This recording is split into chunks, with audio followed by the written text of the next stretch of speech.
YandR spoilers. A tale of two psychos, Patty Williams and Mariah meet up at Fairview?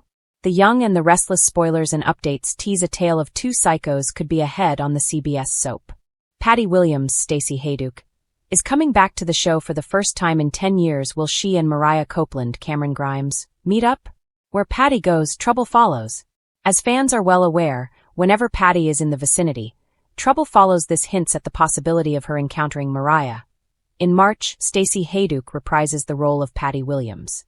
Patty has an extensive history of criminal activities, many of which stem from her unhealthy fixation on Jack Abbott, Peter Bergman.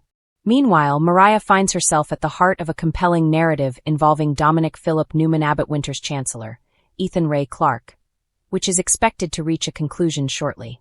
Patty is Paul Williams' Doug Davidson sister and has faced allegations of identity theft and acts of violence. Her obsession with Jack Abbott, Peter Bergman, certainly complicates matters for Diane, Susan Walters. Patty was in Genoa City the last time in 2016.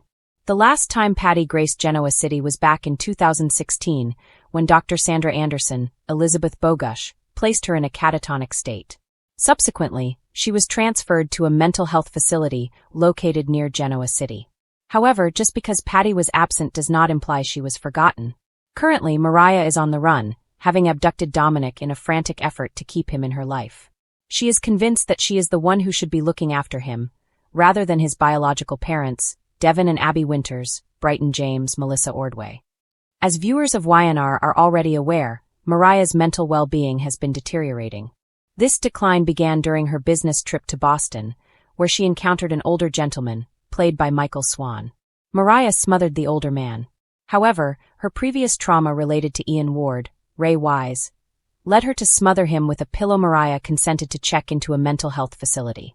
Yet she was tormented by Ian's ghost, who had plagued her mind since that fateful night in Boston. Now he's motivated her to justly reclaim Dominic, the child she helped carry for Abby and Chance Chancellor, Connor Floyd, as they endeavored to start their family. Mariah's kidnapping of Dominic could land her in Fairview, where she could encounter Patty. YandR executive producer Josh Griffith has assured fans that Patty will stir up more chaos. It will be intriguing to see whether she becomes involved in Mariah's issues or Jack's life. Be sure to catch up on everything happening with YandR right now. Come back here often for the Young and the Restless spoilers, news, and updates. Fairview Psychiatric Hospital has always been Genoa City's unofficial holding pen for its most dangerous secrets. It's where sanity goes to blur, grudges are preserved like fine wine, and the truly unhinged wait patiently for their next act. And now, if whispers circulating through Genoa City are even half true, Fairview may be preparing for a reunion no one saw coming. But everyone should fear. Enter Patty Williams and Mariah Copeland. Two women, two fractured minds, two very different paths to darkness. And one chilling possibility. A meeting that could reignite old trauma and unleash a brand new nightmare. Patty Williams, the monster who never really left. Patty Williams doesn't need an introduction. Yet somehow, she always gets one. The scars she left on Genoa City are deep, permanent, and impossible to forget. From her obsession with Jack Abbott to the manipulation, murder, and psychological torture that followed, Patty has long been one of the Young and the Restless' most terrifying villains. Even locked away at Fairview, Patty has never truly been contained. The walls may hold her body, but her mind has always wandered, plotting, remembering, waiting. She thrives on chaos and feeds on fear. And most unsettling of all, Patty doesn't see herself as evil. In her world, she's the misunderstood heroine of a tragic love story. That delusion is what makes her so dangerous. Fairview staff know Patty isn't cured, only dormant. Which begs the question, what happens if something or someone wakes her up? Mariah Copeland, healed, or just buried deep? On the surface, Mariah Copeland seems like the picture of redemption. She's built a stable life, found love, embraced family, and proven time and again that she's nothing like the damaged young woman who once arrived in Genoa City under Ian Ward's manipulation. But soap fans know better. Mariah's past is a minefield of psychological trauma, brainwashing, identity confusion, captivity, and a near-complete erasure of her sense of self. While she's done the work to heal, scars like hers don't vanish. They wait, and sometimes they resurface when you least expect it. Which is why rumors of Mariah returning to Fairview, even briefly, have set alarm bells ringing. Is she there to confront her past? To support another patient? Or is this visit about something far more dangerous? A chilling coincidence? Or something more? The idea that Mariah and Patty might cross paths at Fairview feels too deliberate to be random. After all, both women share a connection to manipulation, obsession, and blurred reality, though expressed in wildly different ways. Patty is chaos incarnate. Mariah is chaos survived. And that contrast alone could spark something volatile. Imagine Patty spotting Mariah across a common room. The tilt of her head. The calculating smile.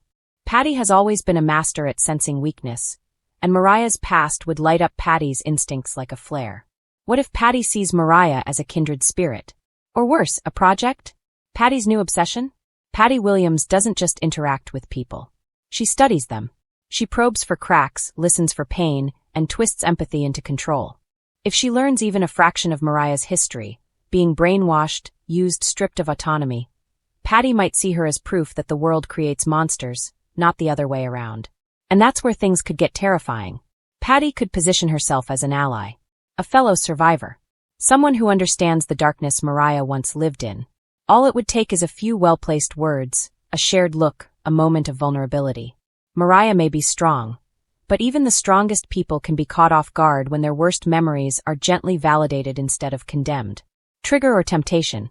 The bigger danger may not be Patty manipulating Mariah, but Patty awakening something Mariah has spent years burying.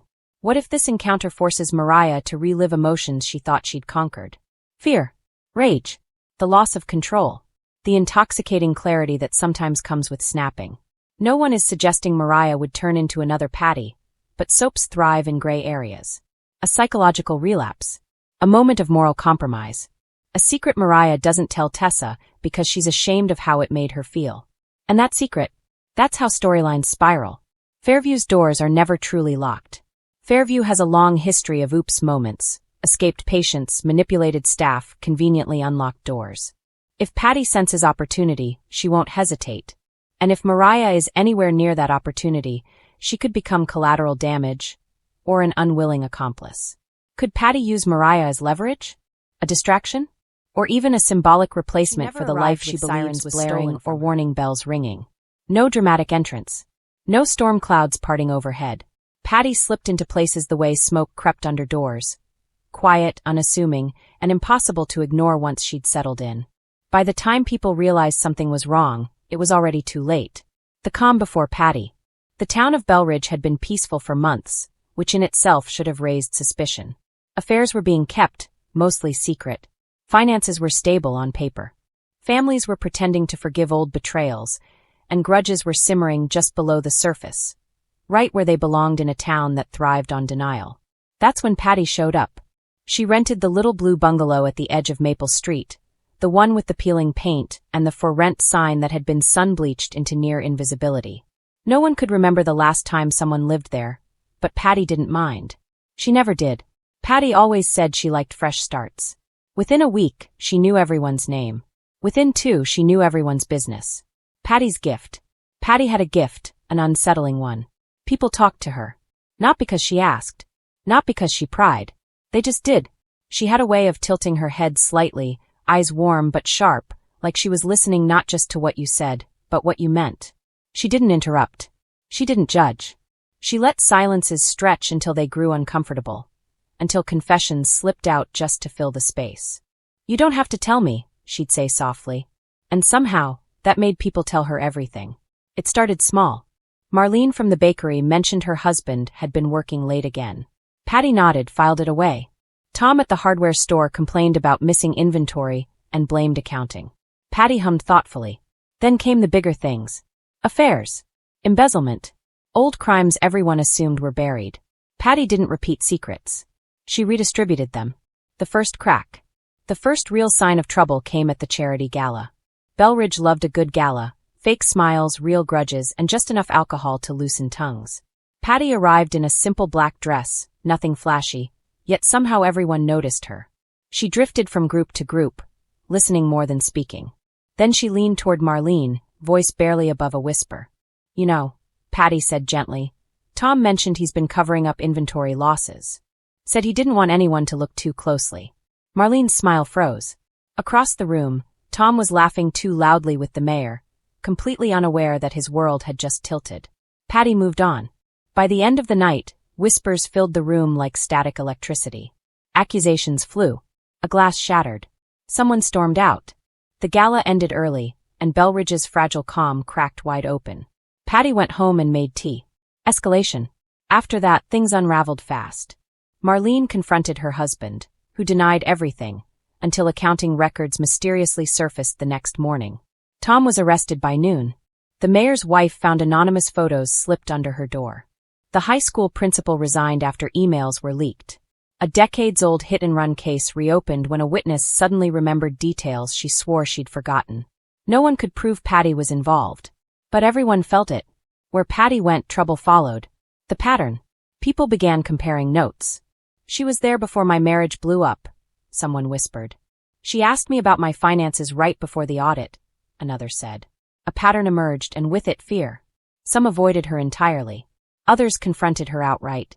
"I know this is you," Marlene hissed one afternoon, cornering Patty outside the cafe. Patty blinked, genuinely surprised. "Me? You destroy people." Patty smiled sadly. "No. I just removed the blindfolds." That answer didn't help. The obsession. Not everyone feared Patty. Some were fascinated. Evan, the town's investigative journalist, saw her as a puzzle begging to be solved. He followed her routines, interviewed her neighbors, dug into her past. There wasn't much to find. Patty had lived in a dozen towns under the same name. Always stayed a year or two. Always left quietly. And every town she left behind had the same story. Scandals, broken alliances, exposed truths. "She's not causing chaos," Evan muttered to himself. "She's triggering it." But why? The truth about Patty. The answer came unexpectedly. Patty came to Evan one evening, unannounced, as if she'd been waiting for him to catch up.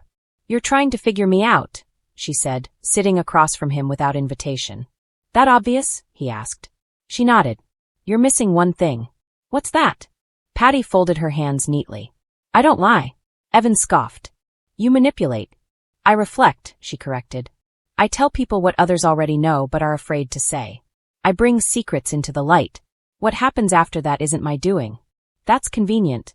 "Is it wrong?" she asked softly. Evan didn't answer. Because the uncomfortable truth was this. Belridge had been rotten long before Patty arrived. She'd just stopped pretending. The fallout. As pressure mounted, the town turned on itself. Friendships dissolved. Power structures collapsed. People demanded accountability, from leaders, from neighbors, from themselves. Some hated Patty for it. Others quietly thanked her. And then, just as suddenly as she arrived, Patty prepared to leave. The blue bungalow went dark. Boxes appeared on the porch.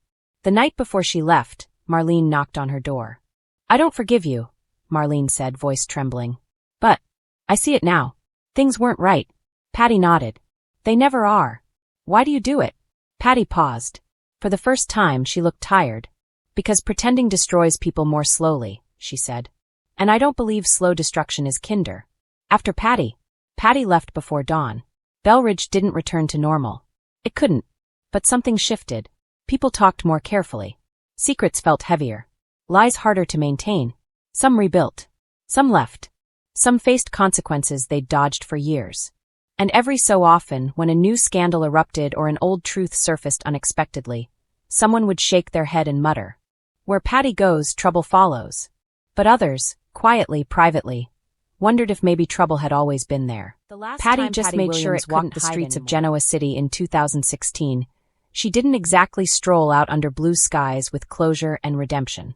No, Patty vanished the way she always does, leaving shattered lives, unanswered questions, and a lingering sense that her story was far from over. For longtime Young and the Restless fans, Patty isn't just another troubled character. She's a walking psychological thriller, a ticking time bomb wrapped in unresolved trauma, obsession, and heartbreak. And 2016 marked one of her most haunting exits yet. A legacy of chaos that never really ends. Patty Williams has always existed on the razor's edge between victim and villain. The daughter of Mary Williams and sister to Dr. Stephen Snapper Foster, Patty grew up in the shadow of emotional neglect and unresolved mental illness. Her descent wasn't sudden, it was slow, tragic, and painfully inevitable. By the time 2016 rolled around, Genoa City already knew one hard truth. Patty never comes back without consequences. She had returned once again under the weight of her fractured psyche, still tethered to the ghosts of her past, particularly Jack Abbott. Her obsession with Jack wasn't just romantic fixation.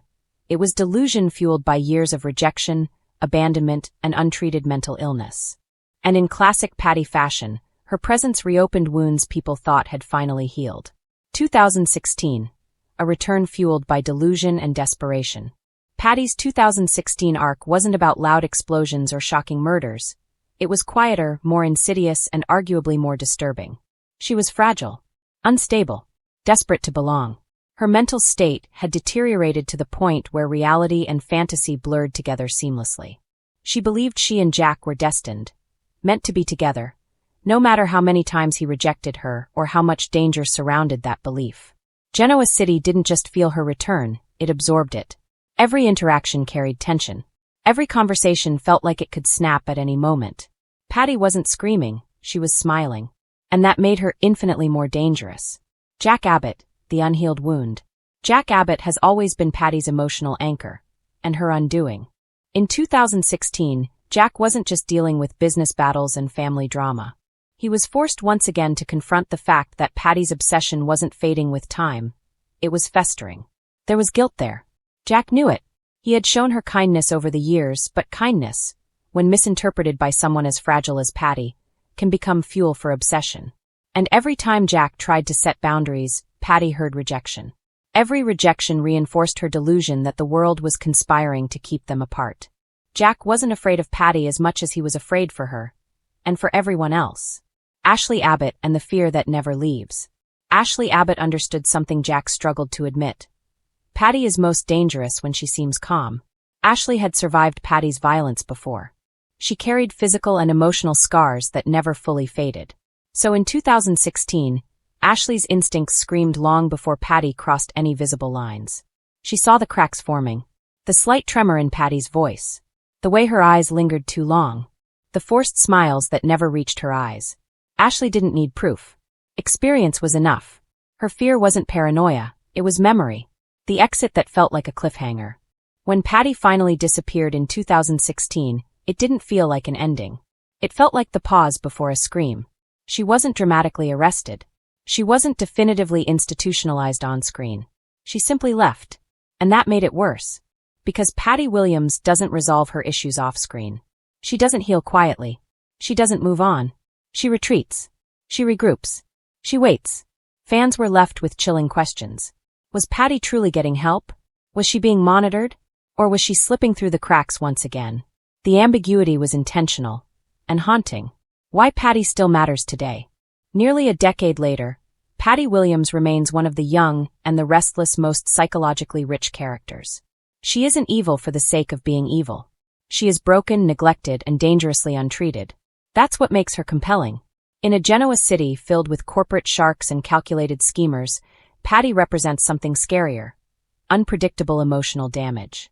She doesn't plot for power. She doesn't crave money.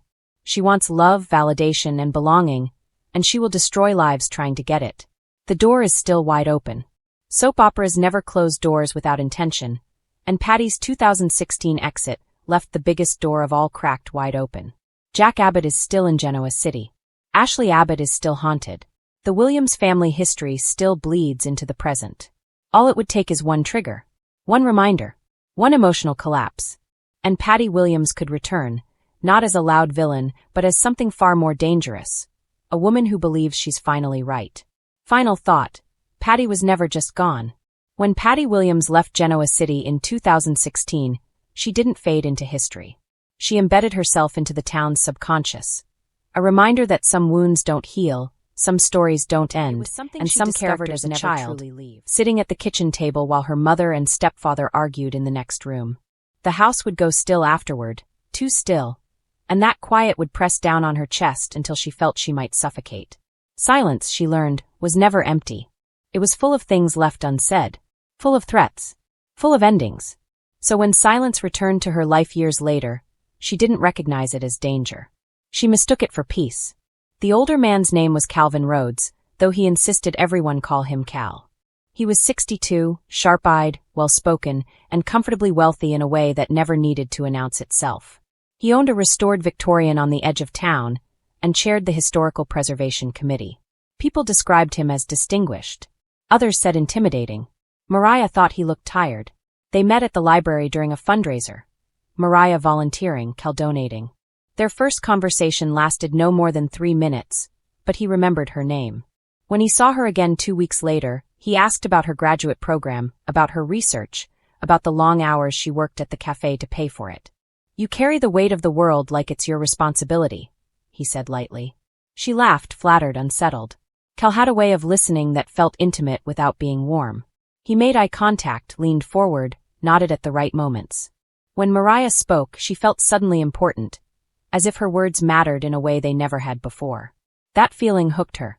At first, Cal was generous in small, careful ways. Coffee left waiting for her after her shifts. Books she mentioned in passing, placed neatly in a bag with a ribbon she hadn't asked for. Advice about her thesis, about networking, about life. "You're too smart to be struggling like this," he told her once. "People should be investing in you." Mariah didn't argue.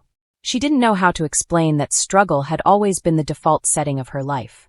When he offered her a temporary place to stay after her landlord sold the building, it felt like rescue. His house was quiet, orderly, immaculate. Everything had a place, and everything stayed there. "This is a house that respects routine," Cal said with a smile. Mariah didn't realize he meant his routine. Living with Cal was like breathing through fabric. Possible, but always constrained. He corrected her gently at first. The way she stacked dishes. The volume of her phone calls. The time she came home. "I just worry," he'd say. "You don't always see how the world looks at you." Soon worry became expectation. She stopped inviting friends over because Cal disliked unpredictable energy. She changed the way she dressed after he commented that certain outfits sent the wrong message. When she challenged him, he reminded her of everything he'd done for her. "I thought you appreciated stability," he said, disappointment heavy in his voice. Mariah learned to apologize even when she didn't know what she'd done wrong. The house grew quieter. The silence returned. The first time Mariah thought about leaving, she found her bedroom door locked from the outside. Cal laughed it off, claimed it was an old mechanism, a mistake, but something shifted inside her. The walls felt closer after that. The air thicker. She started keeping mental notes. Where he hid the spare keys. Which floorboards creaked. How his moods followed patterns. Pleasant in the morning, cold by evening, sharp when challenged. When she told him she'd found another apartment, his face didn't change. His eyes did. "I don't think that's a good idea," he said calmly. "You're not ready." "I didn't ask permission," she replied, surprising herself. That night, he unplugged the Wi-Fi. Took her phone for safekeeping. Reminded her how much she owed him. "You'd be nothing without me," he said softly. "And I won't let you throw that away." Mariah didn't sleep. She lay awake listening to the house breathe, feeling the weight of every quiet threat he'd ever made. The final night came quietly. Cal drank more than usual, pacing the living room, recounting all the ways she had disappointed him. Mariah stood near the doorway, heart pounding, hands numb. "You think you can just walk out?" he said. "After everything?" She didn't answer. When he reached for her arm, something inside her snapped, not loudly but completely. Survival took over where fear had ruled. She shoved him away. He stumbled, stunned more than hurt, but rage flared instantly. He lunged. The struggle was clumsy, desperate. A collision of bodies and breath and terror. They fell onto the couch, Cal stronger but slower, his grip tightening as he shouted words she no longer heard. Mariah saw the pillow beside his head. She didn't think. She acted. She pressed it down, hands shaking, heart screaming. Cal thrashed beneath her, shock giving way to panic. His strength faded faster than she expected. His movements slowed, then stopped. The house went utterly still. The silence returned, but this time it was hers. Mariah sat there for a long time, the pillow still in her hands, her body trembling as reality settled in. She hadn't planned this. She hadn't imagined this. But she had survived. When the police came, she told the truth. About the control. The isolation. The fear. The door. The phone. The way the house had closed in on her until there was nowhere left to breathe. The trial was brutal. Cal's reputation worked against her. His friends called him generous. Stable. Kind. But patterns don't lie forever. Texts. Neighbors' testimonies. Previous women who had left quietly, suddenly willing to speak.